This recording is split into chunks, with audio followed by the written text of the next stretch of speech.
Welcome everyone. Thanks for coming. My name is Rupert. I am an account executive at JCS Online Resources, and I'm the facilitator for today's webinar. I'm pleased to be here with Joe Deacon. Joe is the head of digital sales at Bloomsbury Digital Resources, and will be taking us on a tour of the Drama Online library. So, before I hand over to Joe, I'll explain the role of us at JCS and our relationship with Bloomsbury. JCS Online Resources are a subscription agent. We work with many great publishers to negotiate the best licensing terms and subscription rates for e-resources. Our goal is to help libraries, schools, and colleges afford a well-resourced online library stocked with high-quality academic resources. We provide essential subscription management service and support for the resources that you have with us. Today, our session is focusing on one of our most popular subscription resources, Bloomsbury's award-winning Drama Online Library. We're extremely pleased that Joe could be with us today to take you on a tour of the library and show you how valuable it is for teachers and students of both English literature and drama. I'll now hand over to you, Joe. Great, thank you so much, Rupert, and thank you so much for organising this webinar. I'm very happy to be here today to talk to you more about Drama Online. My name's Joe and I work for Bloomsbury in the Digital Resources Division, and I'm based in Singapore. So I'm going to share my screen now and give you a whistle-stop tour of the Drama Online platform. So what is Drama Online? Drama Online is the only resource to combine exclusively available playtext content and scholarly publications with filmed live performances, film adaptations, and audio plays. And I always like to come back to this really nice quote from a review we received in Booklist, which is the American Library Association's magazine. And they described Drama Online as a multimedia feast for students and serious theatre fans. With its broad coverage encompassing the classic and the contemporary, this is an excellent choice for any library collection where the play is the thing. So I think that's just a really nice little summary of the platform. And something really important to note is that while Drama Online is created by Bloomsbury Publishing, and we're of course one of the biggest publishers in theatre, performing arts and English literature, it's not just the home to Bloomsbury's content. We have a wealth of content on the site from content partners, including other leading publishers of plays, plus some of the leading theatre companies from around the world providing video content to us. And it's our mission to create a one-stop shop that provides all of the content any academic institution might need for drama and the performing arts courses at all levels. And don't forget as well that the platform also provides unlimited simultaneous access for all of your students once access is set up. So what's included on Drama Online? Well, we're on the homepage here, and there are kind of jumping off points where you can get into the different types of content from the homepage. But I always like to start from the About page, which is a really good place to start. And anybody can look at this information about Drama Online without having to be logged in. So if you go to About Drama Online, you can watch a very short introductory video here. You can download a title list in Excel, which will show you all of the content. And you can read about what's available. It gives you some numbers, like how many play texts we currently have, more than 750 hours of video. And you can also read about the different collections that we have available in audio, books, play text, and video. So this you can all read about in your own time. And something else that we've recently added to the site, which is very handy indeed, and there's a link here, are some new user videos. So we've created these very short little walkthroughs of the site, which describe some of the key functionality, very much as I'm going to do to you in this session. But you can watch these in your own time as well. And there's a little walkthrough of the whole site here. There's a video describing the play finder, monologue search, some of the landing pages, really how to use the site. So those are extremely useful. And if you do go on to subscribe, you can direct your users to watch those videos before they get started exploring Drama Online. So there's lots of information on the About page. In terms of how you can subscribe to the content, so Drama Online is a modular platform. There are various different collections of content, and JCS is offering a bespoke set of collections to schools, some of them bundled together in a really suitable way for schools, so they can provide you with more information about that. But if we go here to the collections drop down, So this is a page which has a little landing tile or a tile for all of the different collections on the site. And you can see here we've got many collections now from various different content providers. Our most popular play collection is the core collection of plays, which has over 2,000 plays now, and which is bundled in with our scholarly books collection, critical studies and performance practice, and a few other small collections when you get that from JCS. So you can dive in to read more about the core collection by clicking on this tile. And again, there's a title list that you can download and it'll tell you about what's actually in the collection. And the same goes for all of these other landing pages. I'd also like to mention we have the collection from Currency Press, which is Australia's leading performing arts publisher. So that's a great partnership we recently made. And we have some really wonderful video collections from the likes of the National Theatre in the UK. And we'll have a little sneak peek after this of the new collection that's coming up. We have collections from the RSC, the Royal Shakespeare Company, and also from Shakespeare's Globe, and lots of other fantastic collections. So you don't have to be logged into the site. You can see here, I'm not actually logged in. This is the public version of Drama Online that anyone can see. You don't have to be logged in to read about what's on the platform. You can really have a good look and explore that. You won't be able to access the full text or the videos, for example, unless you're logged in, but you will be able to read about what's on the site. This is also a good point to talk about subscription sensitivity. So at this point, I will actually log into the site. And I'm logged in here with what I call my limited school account. So this is an account for an example school, which only is subscribing to a select number of the collections. So you can see immediately here that we're no longer seeing all of the collections on this page. It's now saying your collections, and it's only showing us a tile for the subscribed content. So that is subscription sensitive. And the same goes for our browse pages. So if you decide you want to browse the content, you can go into plays, playwrights, video, audio, different types of books such as context and criticism or theatre craft, images, articles and learning resources. These particular browse pages are also subscription sensitive.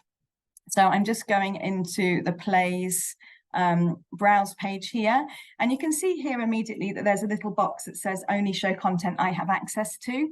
So right now that is always checked by default. And right now I can just see the plays that are included in my subscription, which is just over 1,600 plays. And there's an alphabetical list of them that I can look through and click into to access. But if I do uncheck that box, which is only going to affect the session that I'm currently in, it's not going to affect what anyone else at my school will be seeing. But I now can see a complete list of all of the plays on the platform. And you can see that there are little padlocks in front of the plays that I don't actually have access to. But we do keep that checked by default. We don't want to confuse users too much. And so that's how the site is subscription sensitive according to what you're actually subscribing to.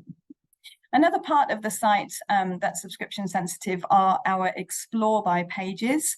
So we've created these very much using our search taxonomy. So we're enabling users to explore the site by themes, by genres and forms, or by period.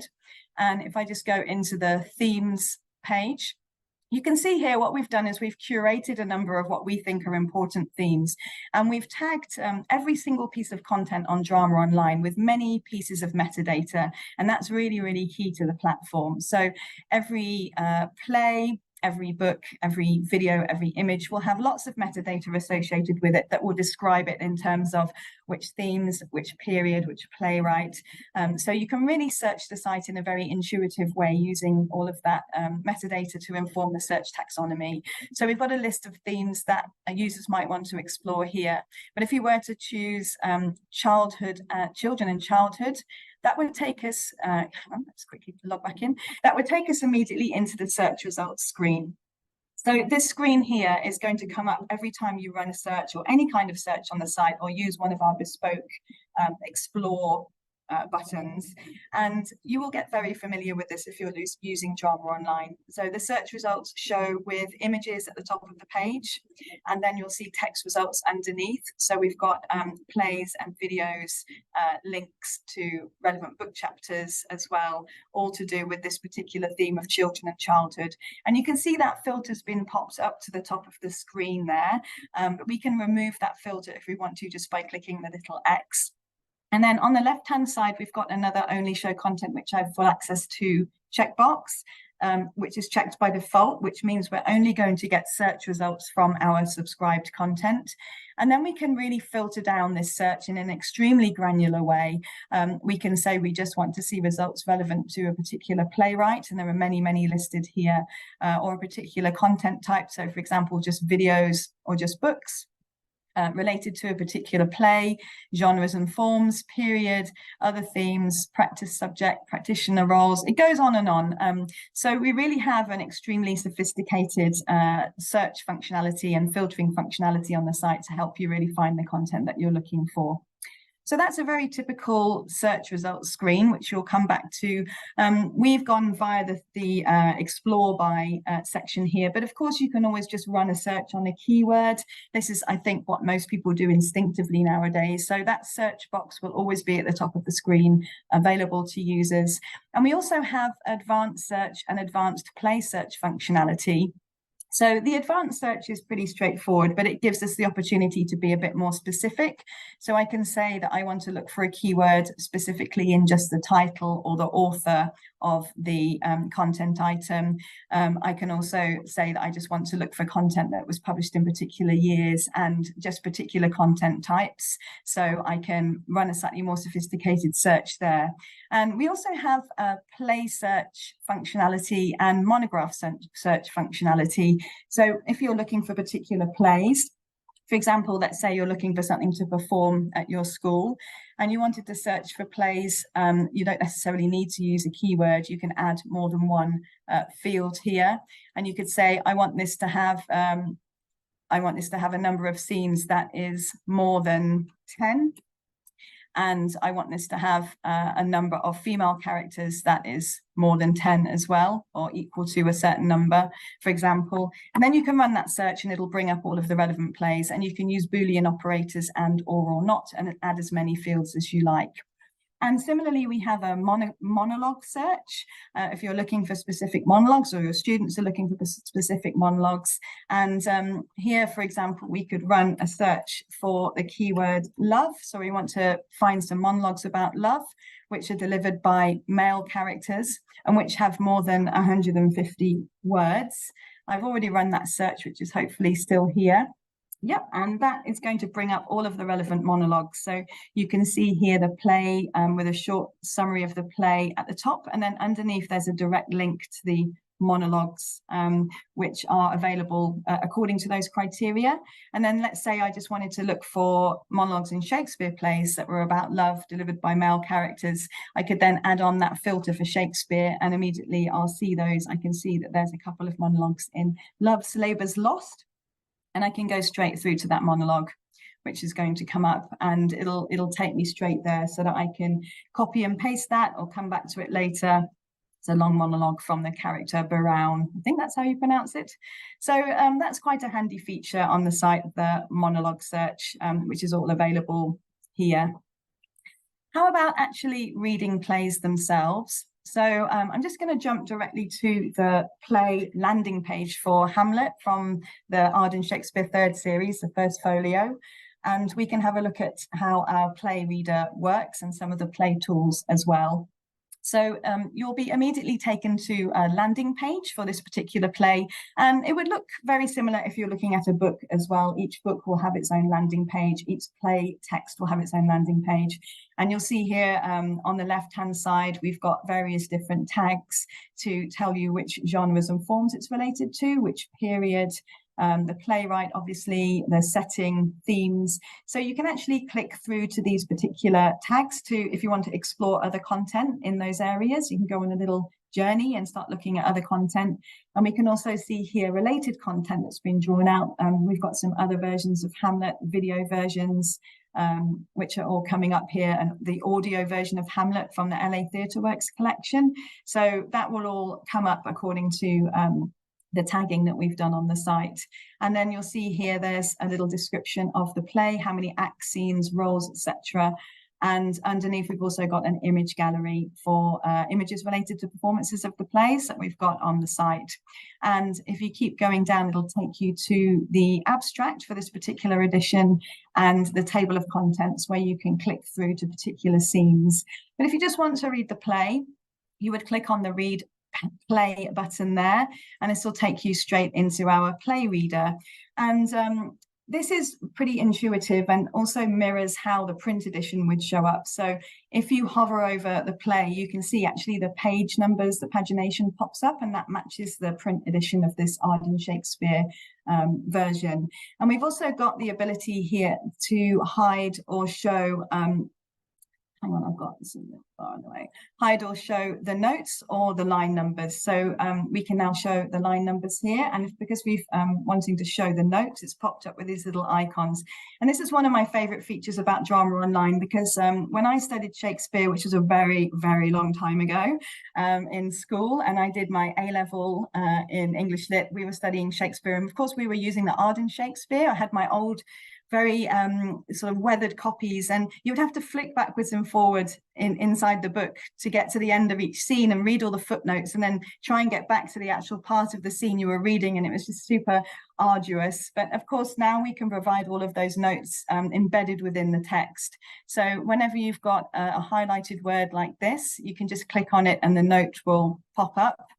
Similarly, if you've got a little speech bubble, those will be commentary notes for that particular part of the text. Or if we've got this little book icon here, these will be notes to do with the lines as well. So that's all embedded, and you can choose to show or hide those icons just as you want. We can also flick through the different scenes of the play using the backwards and forwards arrows here, or we can use the table of contents on the left-hand side to flick through. So it's a pretty easy to use play reader. I'll quickly mention these icons at the top here as well. You are able to save content to come back to later using this save button. You can also print out or save a PDF of this scene to your desktop using the print icon.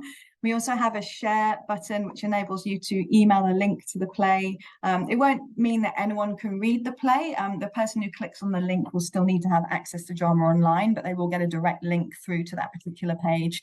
And you can also share a link on social media as well. And you can also do a citation. We've got 3 options: APA, MLA, or Chicago, which you can copy to your clipboard or export in that way. So those icons will always be available at the top of the screen on any kind of content item. So that's our play reader. We also have some quite handy play tools which come along with each of the plays, and you would get to those back on the home page by clicking, the plays landing page by clicking on play tools, but I've got it loaded up here for Hamlet. So the first one that we have is the character grid. And you can see here, essentially the size of this circle is how many, denotes how much that character has to do in that scene, how many words they have and what weight they have in that scene. So we can see who's doing most of the speaking. And of course, this would be very handy if you're planning rehearsals or something like that. If you also click through to one of these blobs, it'll actually take you to that scene and it will give you a part book for that particular character. It will have his lines in black and all of the other lines grayed out in grey, so that's quite handy as well.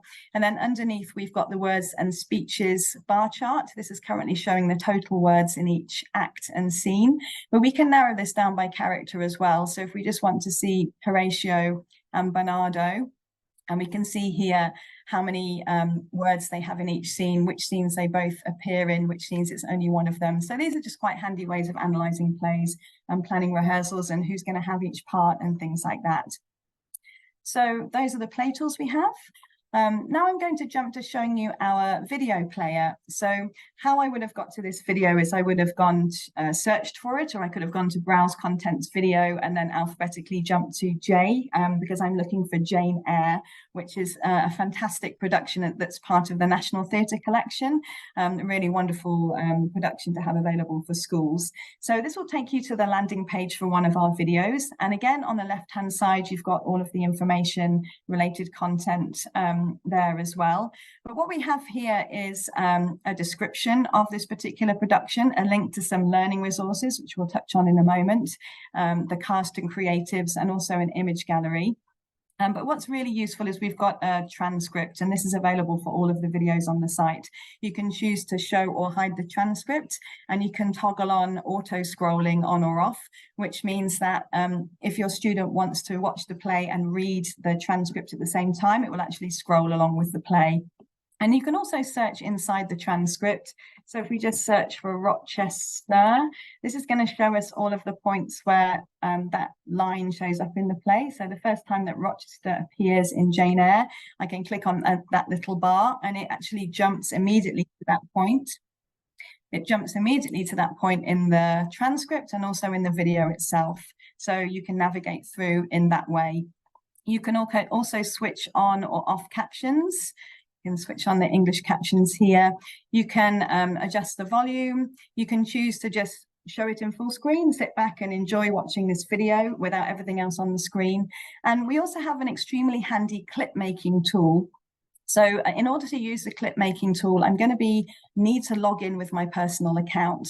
So just to make it clear that the personal account feature is entirely optional, students don't need to have a personal account on Drama Online to be able to watch videos, read plays, access the content. But if they do choose to set up a personal account, or the same goes for teachers, that means they can do things like save content to come back to later and also create video clips. So I want to create a clip here, and I know that I want it to start at this particular point just over 1 hour in, and I want it to end a few minutes later. So I just drag those into the right places, and then I can generate a URL. And if I copy that URL and send it to all of my students, when they click on it, they'll be taken directly to that clip. So they'll just be watching that clip that's a few minutes long. And then you can also save that clip in your personal area. Whoops, didn't spell correctly. And then when I go to my content here, you can see in my clips that I've saved 2 versions of clips called Rochester, but I've also got some saved searches and I've got some saved items here as well. So this is the optional personal area, which is just a handy feature, but it doesn't affect what the students can actually access. So that was a look at our video player. Just finally, I wanted to show you a couple of other useful parts of the site before I wrap up. This is the librarians page of the site, which is accessed via this menu item. We've got various information here on the left-hand side. We've got a link to a page with Mark records, KBART records. We've got news and updates. We've got a link to our portal for downloading usage statistics, which are counter compliant in counter 5 format. And we've also got an absolute ton of great promotional materials. So if you do decide to run a trial for Drama Online or subscribe, then you can download all of these different zip files for the different collections and use those to promote to your students. We've got web banners, flyers, posters, lots of stuff like that, which is really handy. And finally, I just wanted to mention the learning resources that we have on the site. So we've got a lot of great learning resources as well, which you would find here in Browse Contents, as well as subject guides, which bring together kind of the wealth of content denoted by some subjects that we've decided to focus on, which kind of have linked to key content on those subjects, and similarly bibliographic guides, which have links to references and further reading.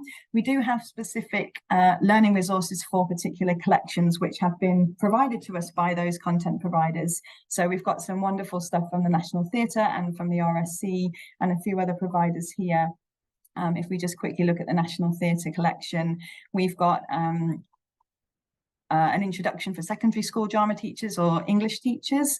We've got learning resources related to each particular production, learning guides, learning packs, activity packs, rehearsal insights. So there's a wealth of material on here to really help you with your teaching. It's extremely valuable.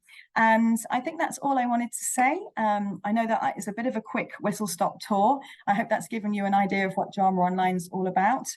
So I'm going to stop sharing my screen now and hand back to Rupert. Thank you.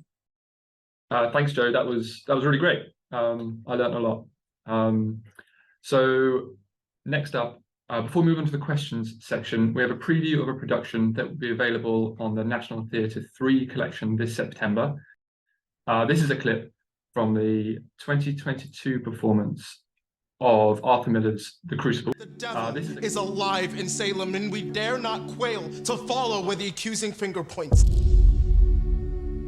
The whole country's talking witchcraft. They'll be calling us witches, Abby. I will cut off my hand before I reach for you again. She has an arrow in you yet, John Proctor, and you know it well. She thinks to kill me and then to take my place. You sold yourself to Lucifer. I never sold myself. I'm a good girl. I am a proper girl. Where did you find this power? I have no power. I have no power. Stop it. Stop it. Stop it. Stop it. God damns our kind especially, and we will burn. We will burn together.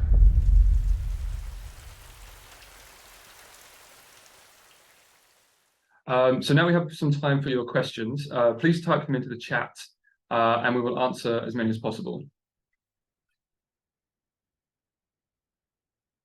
I actually have a couple of librarians who emailed in. Joe, are you able to explain the platform accessibility options?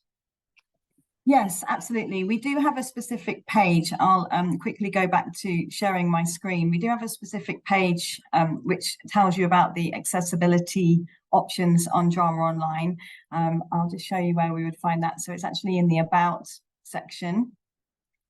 And if we click on, oh, hang on, no, it's not. I lied. It's in the librarian section, sorry.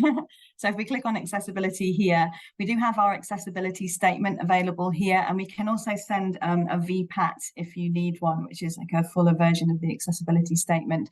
And it describes whether we meet accessibility standards, which we're fully committed to.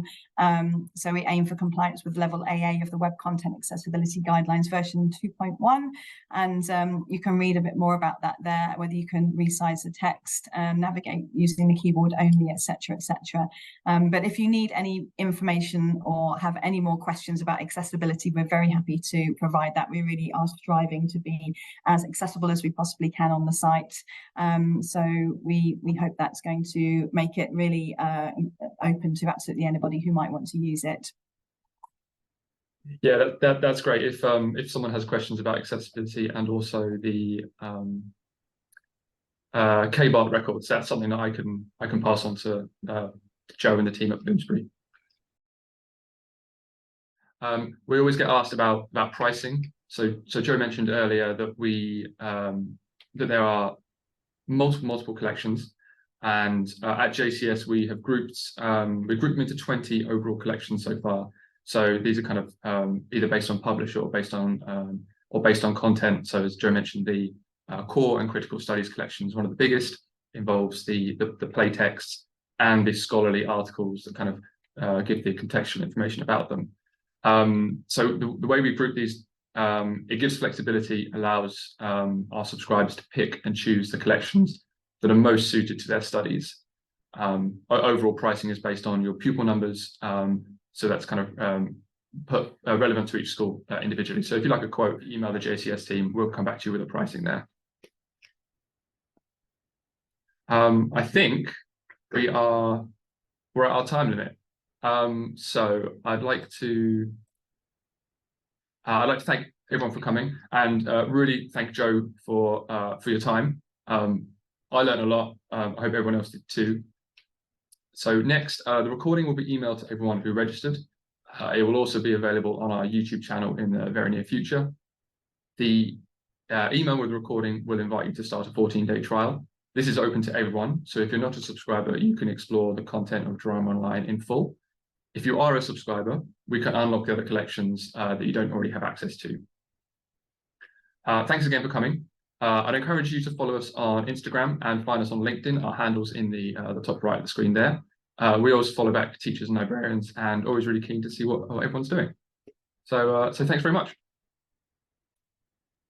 Thanks very much, Rupert, and thanks everyone for attending. It's been great to be here. Thanks, Joe.